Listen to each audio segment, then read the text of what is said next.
নিচে না উঠবে উপরে, আরে কথা কয় না উপরে সমস্ত গাছের মাথা না নিচে মাথা হইল নিচে জায়গা তাইলে সমস্ত গাছের গুড়া হইল নিচে হইল সেজদার হালতে কেমন পর্যন্ত মালিকের হুকুম মান্না তার গতি থাকতো না আর একটা প্রাণী জাত হইল রুকুর হালতে কেমন পর্যন্ত থাকবে আছে না নাই আর একটা জাতি শ্রেষ্ঠ জাতি এটাকে বলা হয়েছে শ্রেষ্ঠ কেন তার মাথা মালিকে এহসান করে দয়া করে মর্যাদা বোঝানোর জন্য তার মাথা উপরে আছে না নাই আছে তাইলে মালিকের কথার সাথে মানুষের যে দাম এটা বানাইছে না নাকি বেষ্টন করছে বানাইছে আরেকটা বিষয় একটু ধরে দিই এটা হলো তাহলে কইছে তুমি মর্যাদাশীল তুমি খুব দামি এইটি কইছে বাস্তবতা বহুত কিছু কইলে ঘন্টার ঘন্টা চলে যাবে আমার এই ক্ষুদ্র জ্ঞানটা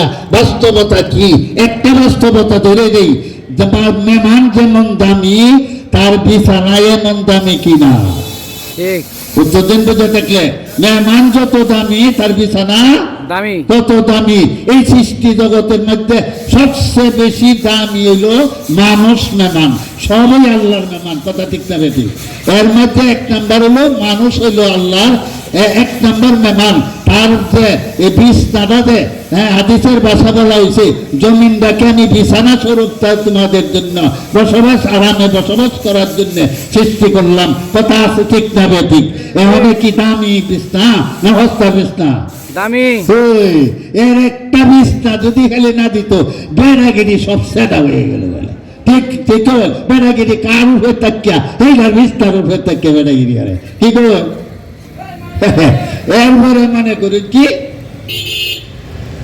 আরেকটা বিষয় দেব অনেক বিস্তার দিছে সরস মর্যাদাশীল এই জমিনের মাটি কি মর্যাদাশীল না কম দামা মর্যাদা আরে বুঝা তাহলে উত্তর দে মাটির মতো দামি আছে নাকি আরে সব বেড়াগিরি তো মাটির কারিয়ে তাকে করে আলগার তাকে করে নাকি আরেকটা বিষয় দেখুন উপরে দিছে সামিয়ানা কি কই হাদিসের ভাষায় উপরে একটা সামিয়ানা নিচেরটা বিছানা আরামের জন্য থাকার জন্য বসবাস করার জন্য এই পৃথিবীর মধ্যে যত ওজনী জিনিস আছে এই মাটি বহন করতে পারে কি পারে না পারে তাইলে এটা কি এইটা বর্ণনা করলে তো বহু সময় দরকার আর উপরে তেল সামিয়ানাটা কি সরস না নীরব আরে বেড়া তুই একটা বিল্ডিং দিচ্ছ 500 জায়গার মধ্যে দেওয়ার পরে নাকি এরপরে উপরে ছাদ দিছ নিচে ফাউন্ডেশন দেয়া তুই উপরে কাইলে গেছে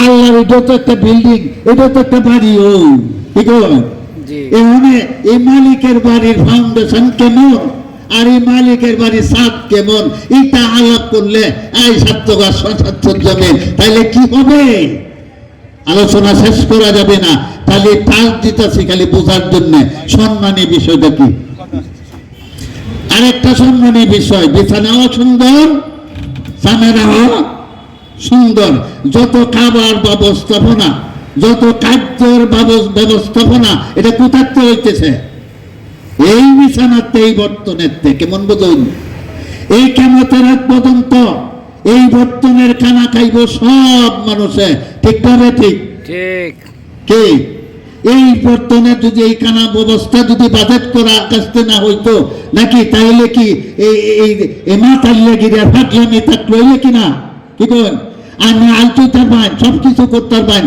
দাম দিতে ভাই প্রাণ আবার কি করছেন আসল তো এই না দেয় আপনি কোন কৃষক করে আপনি মারা যেতেন এক সময় এইটা কথা কাম হইতো না কি করেন আসল কথা বোঝন লাগবো এই যে খাদ্য ব্যবস্থাপনা যে পৃথিবীতে আসতেছে এইগুলো কি সম্মানের সাথে আসতেছে না অসম্মানী ভাবে আসতেছে একটু চিন্তার বিষয় কি করেন এমন কোন ফল ফুল ধান যা কিছু আসতেছে খবর আছে না নাই চিন্তার বিষয় তাহলে তো দামি কই আমার বয়ে লইছে উদাম ধরে ফল দিছে ধরে মাছি বয়ে লইছে এমন কানা নাকি কবার দেয়া যেমন তুই সম্মানী মেহমান তোর খাওয়ার ব্যবস্থাপনা থাকার ব্যবস্থাপনা সমস্ত শান্তির যদি হয় তাহলে কথার সাথে কাজের মিল হয়েছে ঠিক এইভাবে আলোচনা আমারে তাগিদ দিতেছে, এইভাবে আলোচনা করলে বহু সময়ের কাজ।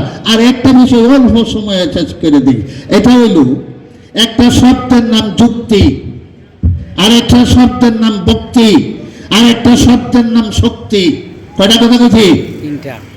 একটা শব্দের নাম যুক্তি, আর একটা শব্দের নাম ভক্তি, আর একটা শব্দের নাম শক্তি। তিনটাই লাগতো। যুক্তি হইল কোরআনের যুক্তি। যুক্তি, আমি এটা হাসি তামাশার যুক্তির কথা বলি না। কোরআন কি যুক্তির বাইরে নাকি?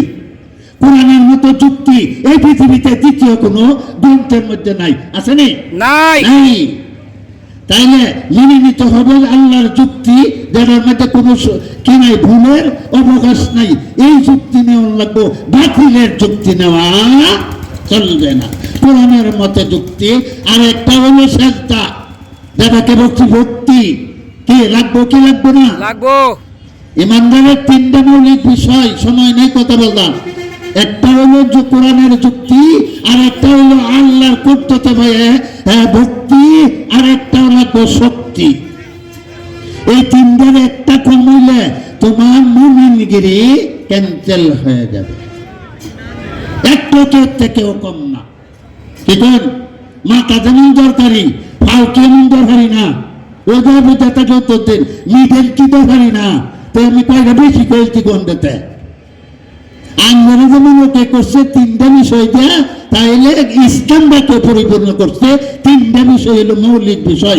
কোরআন হাদিসের জগতে লক্ষ কোটি হাদিস হইতে পারে, বহু ব্যাখ্যা বিশ্লেষণ কোরআনে থাকতে পারে। মূল বিষয় তিনটা।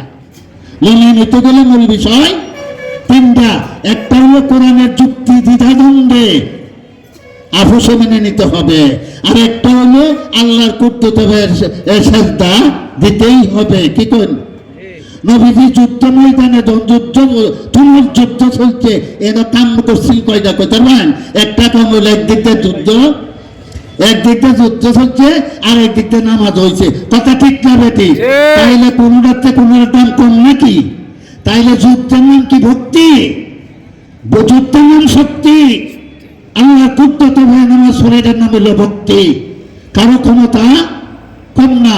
শেষ করে দেই, আমি বিয়াসাদি করার পরে যত ভালোবাসাই করুন, করে সকাল থেকে ধরে ফাঁকলামি দৌড়াইছুন রাতের 12টা পর্যন্ত, তার গোলামি করুন। মালিকের গোলাম হইয়া মালিকের গোলামের খবরই নাই। আনলে তার গোলামি করুন। এই লাইনে টিহা দিব নাকি? এই জীবনে কেউ টিহা দিত না, আর দিত না। তার প্রয়োজন মেটানোর জন্য যত বিলাসিতা আছে সব প্রয়োজনের তাগিতে তাকে কি করা, সাদরে বরণ করে আনছুন। তার মনোযোগ ধরাই রাখিয়া তার লইয়া সুখের সংসার করার কারণে আমি পাগলের মতো ধরুন পাশে থাকলে ফেরার মতো সুযোগ নাই। এই কথা ঠিকটা বেঠিক? ঠিক।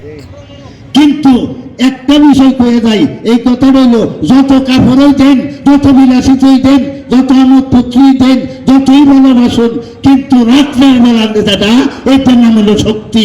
যদি শক্তি এটার সাথে যোগ না করুন, আমাদের সমস্ত এই যে ব্যর্থ গুলামি সব হয়ে যাইব। লোকটা জান্নাতে যাইব না জাহান্নামে? আল্লাহ তার বিরুদ্ধে যে কথাগুলো বললাম এবং শুনলাম অল্প সময়ের মধ্যে, তো তারা ওদের কথা বলা যায় না। তো আমি এই কথাগুলোর উপরে নিজেও যেন আমল করতে পারি। যারা শুনছেন সবাই যেন মালিক আমল করার তৌফিক দান করে। এই তৌফিক যেন মালিক আমাদেরকে দান করে। ওয়াকিরি দাওয়ানা আলহামদুলিল্লাহি রাব্বিল আলামিন। আসসালামু আলাইকুম ওয়া রাহমাতুল্লাহি ওয়া বারাকাতুহু।